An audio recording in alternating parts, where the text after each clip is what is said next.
Simula nung dumating siya sa amin, binago niya lahat. Hindi lang ako. Kasi simula nung dumating siya, nagkaroon kami ng direction.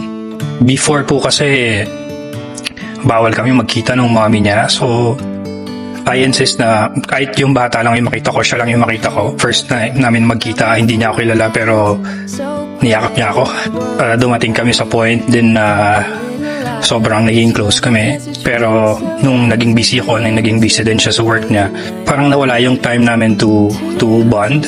Yun din siguro yung reason kung bakit pag ako yung yumayakap sa kanya, ako yung nagbibigay sa kanya ng letter, sobrang umiiyak siya.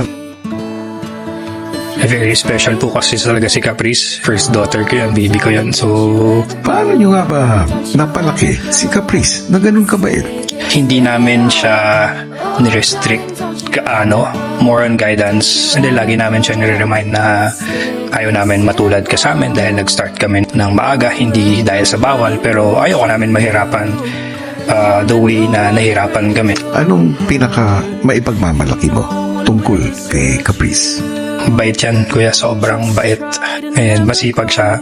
Siguro, kuya, yung pagiging ate niya rin sa kapatid. Nung nawakan ko po yung panghuling kamay, yung kamay po ni Daddy, na-feel ko po agad yung love. Parang kahit isang kamay lang po yun, parang nawakan ko po yung kamay ni Mommy, ni Nanay, ni Tatay, ni Uncle, ni Ninong, lahat po sila, kuya. Bonus na lang po talaga yung regalo, kuya. Kahit yung kamay lang po ni Daddy, mahawakan ko, kuya, masaya na po ako.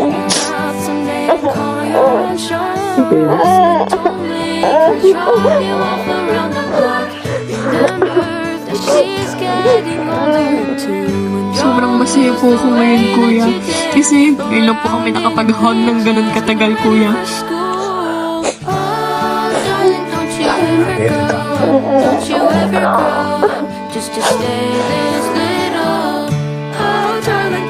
Yung pagkamis ko po sa kanila na ilabas ko po talaga yung nagiging clingy ko po, kuya.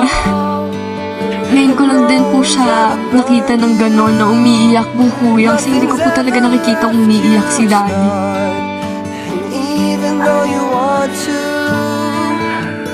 Hindi ko po masyadong pinakita na umiiyak po ko. Medyo pigil pa po yun kasi baka mahirapan lang din po si Daddy na magbabay sa akin. Ako po, kuya, hindi po talaga ako nagpapabili kila Mommy or Daddy. Yung mga joke lang po na parinig, gano'n, kuya. Pero hindi po talaga ako yung direktang nagpapabili. Kasi binili namin sa'yo ni Mami yan kasi hindi ka nagpapabili. Kahit gusto mo isang bagay. Kasi versus ng bata ka, gano'n ka, di ba? Tinatanong mo pa kami kung mahal yan or kaya ba namin bilhin. Ngayon, feeling namin lahat ng bagay na feeling mo gusto mo or nararamdaman mo na gusto mo is you deserve it kasi sipag ka eh. Never ka na magiging pasaway. Thank you. Merry Christmas. Merry Christmas. Mas nagkaroon po ako ng motivation, kuya, na lagi lang din pong maging positive sa lahat ng bagay at lagi din pong mag-smile. Parang watery yung eyes mo. May dahilan ba? Ako po, kuya, na luluha po ako in a good way. Kasi happy po ako para sa kanila, sa family po namin. Happy na po ako sa kung anong meron po ako sa family po na meron po kami. So happy tears po, kuya. Ano ang pinaka-ipinagmamalaki mo sa kanila? Na pinalaki po nila ako ng maayos. Kahit bata pa po silang naging parents. Nakita ko rin po na naging good example pa rin po sila sa akin. Talagang minake sure po talaga nila na hindi mangyayari sa akin kung ano yung nangyari sa kanila before.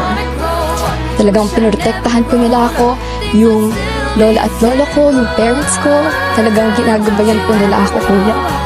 Caprice, napakaswerte. Isa kang produkto ng tunay na pagmamahal.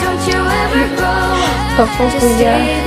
Na bagamat bata pa nung nagsimula, sabay naman umusbong at nagbunga at naging mas matatag. Sa totoo, sa tuwing nakikita kita, alam ko pinalaki ka ng tama ng iyong pamilya. And that is something I am sure they are most proud of. Thank you, Kuya. Sobrang na-appreciate ko po lahat ng sinasabi niyo. Tagos sa puso po, Kuya.